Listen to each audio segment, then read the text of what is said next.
Okay. Say hi. Hi! All right, we're going to sit here and we're going to cut these down to really small pieces. Really, really, really, really thin loops, or you can call them half moons. It's the best way I love to cut onion. And then, get as thin as possible. Yeah, you gotta do that. Cut them in half because we don't want super big chunks. Just want enough. All right. Follow, like, and subscribe, please. Put those to the side. And then we'll take our peppers. These are kind of on their last leg. So we have to cut around some bad parts. Hi!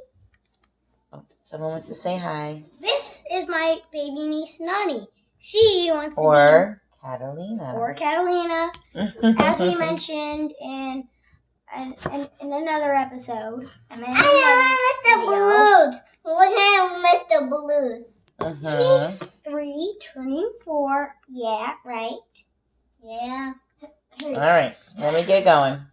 We want to go ahead and save the seeds since, as I show you in the garden video, we do actually have had some success. We've had some success with growing from seed. And to learn more, so we're going to do it again. I know we're kind of getting to the cooler months, but here in Orlando, it is not that cold. So we can actually grow a little longer than most people. What I'll do with those seeds, like I did before, is I will put them in a napkin, paper towel, and I will get those smeared out and away from the flesh here. Hi. Okay. I don't know if you can see that really good. That's my kind of butter. My kind of butter. Keanu and Catalina, disperse. Okay. I need to be able to focus. Thank you. Anyway, I'm going to take the seeds off of this and save them, like I said, in a napkin. And then I'll put these in the window to dry out. And then I will plant them in some dirt to get the seed starts going. Out of all the things that we've done, this was the one thing, besides a little bit of small butter lettuce, that we were able to harvest. That's pretty much the only things that have been successful in our garden, unfortunately. Pretty much. All right. Like and subscribe and follow us on Facebook. Sydney Baker and Kyle Baker on Facebook. Follow us. Please. We actually do have a family page for this YouTube channel. It's called T&K Fam Blog. So look us up there if you want to follow us on Facebook. All right. This is the last one, so it won't be going on and on and on.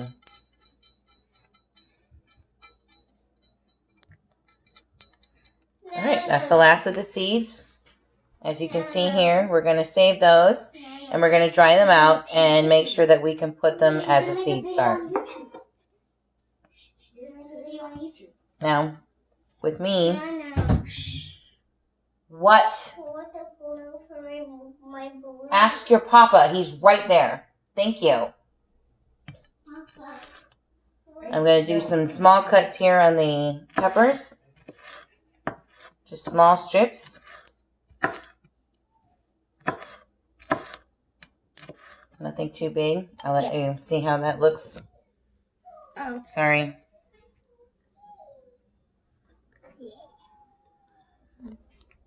I can't see anything. This is a... Alright, so we're going to put coconut oil in here in the pan. And we're going to add the peppers and the onions to that and let that cook down a little bit before we add the shrimp and the seasoning. We want those to sweat and kind of get their flavors going. and that way it'll help mold that. Over here we have the Brussels sprouts, and I know they look a little rough, but I have yet to find a grocer between Publix and Walmart, which is the ones we have here to shop at, that doesn't look like that within a day or two after bringing them home. But it's fine because we've eaten them many, many times, and it's okay. They're not bad. They're just kind of going into the bad direction. But they're definitely worthy eating, and they're fine. As you can see here, I'm just using Great Value, or in this case, Publix name brand. And again, here are the cooked shrimp that you can buy already packaged and ready to go.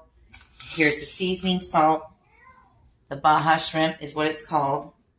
And that's how we're going to make our meal today. Once it's all cooked down and ready to go, then we'll mix it all together. Make sure that's on low, or not low, but it's more or less at 8. You don't want it on completely high, because these will burn very quickly and not be done in the middle. And the same here. You want to keep this at a decent temperature where it's going to cook nicely, but you don't want it to overcook and get too fried up too quickly. On to the next. We'll come back when it starts to cook a little bit more. Okay, as you can see now, it's actually cooked down quite a bit. This is pretty much ready. All the shrimp are tender and still plenty of body to them. These guys, of course, if you've ever cooked Brussels sprouts before, you know that they burn very easily and quickly. I literally walked away for a couple seconds to get something, but this is very normal. Even if you roast them inside the oven, they still get dark. So this is okay. They are still very tasty. And there's nothing in this pan here but olive oil, salt, and pepper, and the vegetable themselves. Because when I'm ready to serve, I'm going to put that in here at the bottom of the base of this pan. And I'm going to pour that over top of it with its sauce. And that will make our meal for tonight. So again, just to run over, it's Brussels sprouts, olive oil, salt and pepper in one pan. Over here, peppers, onions. I use red onions because we like them better. Some sweet peppers, and then we have frozen shrimp from a bag, yes, that we bought at Walmart. And then 2 bags of the seasoning, which is called the Baja Shrimp seasoning. So putting these two together, and we will enjoy this meal very much so. Thanks. Okay, here's the finished product. You see how wonderful that looks? Super pretty, awesome, colorful, ready to eat. And we also have this wonderful dessert to enjoy afterwards. Thanks for watching the video. I hope you enjoyed this meal if you get to make it at home. I will hopefully be sharing a lot of the things that I do when I cook, because we don't get fancy around here. We just have things with lots of vegetables, meats, or seafood. That is a treat because we don't actually eat that very often, or almost never. So we decided we just wanted it tonight. And next video will probably be these guys turning into a pumpkin pie. Hope you watch.